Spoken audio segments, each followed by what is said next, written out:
ওকে, so এবার আমরা যেটা দেখবো সেটা হচ্ছে যে আমরা সাপোজ একটা Node.js এর একটা মডিউল ইউজ করে আমরা একটা সার্ভার ক্রিয়েট করব এবং একটা পোর্টে সেটাকে কাজ করাবো। লাইক লোকাল হোস্ট আমরা এর আগে লারাভেল যেভাবে লোকাল হোস্ট 3000 বা রিঅ্যাক্টের হচ্ছে যে পোর্ট যেভাবে ইউজ করে দেখেন আমরা এইভাবে ইউজ করতে পারবো। সো আমরা index.js নিয়েছি এবং এখানে এবার আমরা HTTP মডিউলকে, যেটা আমরা এই যে একটু আগে দেখলাম যে হচ্ছে কোর মডিউল, এই যে দেখেন আমরা প্রথমে var HTTP ভ্যারিয়েবল এবং রিকোয়ার করে নেব এই HTTP টাকে। হ্যাঁ, ভ্যারিয়েবলের নাম আমরা যা ইচ্ছা দিতে পারি, সমস্যা নেই, তবে আমাদের কি করতে হবে, রিকোয়ার করতে হবে কিন্তু HTTP কে।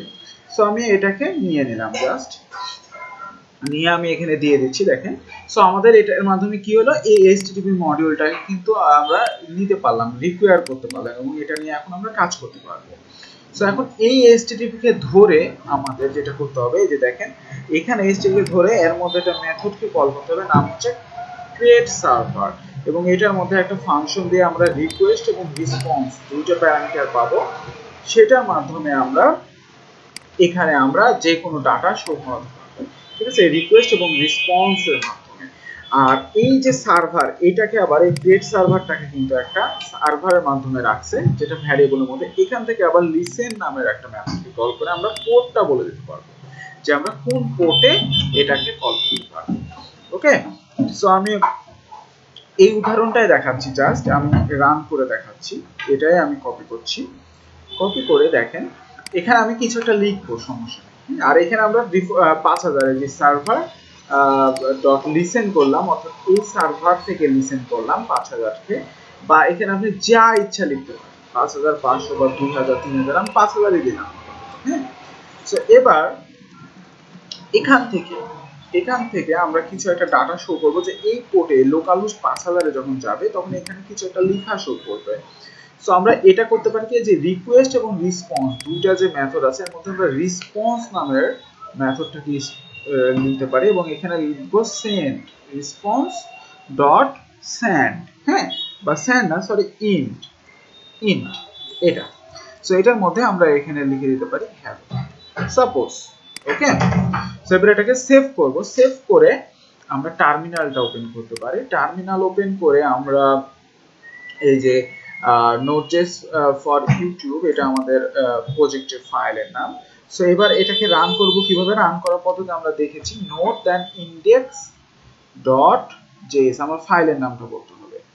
সো এখানে দেখেন এবার আমাদের কোনো কিছুই কিন্তু এখানে আসে নাই, অর্থাৎ আমরা এখানে কিন্তু কোনো কিছু প্রিন্ট করে নাই যে আসবে, তাই না? আমরা যদি এখানে কোনো একটা শর্ত দিতাম যে ঠিক আছে হচ্ছে যে শর্ত মোতাবেক কাজ করবে, বাট কিন্তু কোনো কিছু দিইনি। তো মনে করেন আমি এখানে কনসোল লক করে দিচ্ছি, যে এখানে সাপোজ দেখলাম হচ্ছে সার্ভার রান সাকসেসফুলি। ওকে, সো আপাতত এই লেখাটা আমার শো করবে।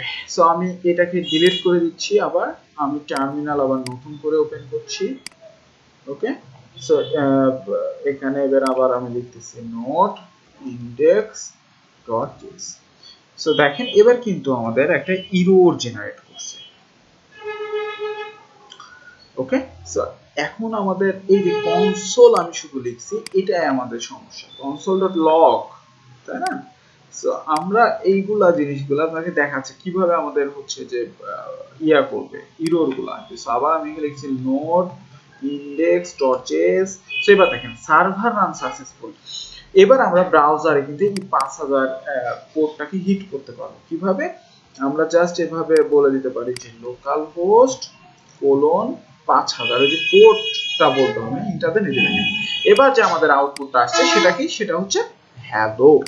ওকে, সো আমাদের পারফেক্টলি কিন্তু আমাদের ফার্স্ট একটা মডিউল দিয়ে আমাদের Node.js কোডকে আমরা রান করছি, একটা সার্ভার তৈরি করছি, আমরা যে জ্যাম বা 1PSP জন্য ইউজ করতাম ওরকম আমাদের কিছু দরকার নাই, আমাদের জাস্ট এই যে HTTP আপনাকে ইউজ করতে হবে এবং এখান থেকে ক্রিয়েট সার্ভার করে আমরা একটা সার্ভার ক্রিয়েট করতেছি এবং সার্ভারটাকে লিসেন করাচ্ছি কত, 5000 করে। হ্যাঁ, এই সিস্টেম জাস্ট। ওকে,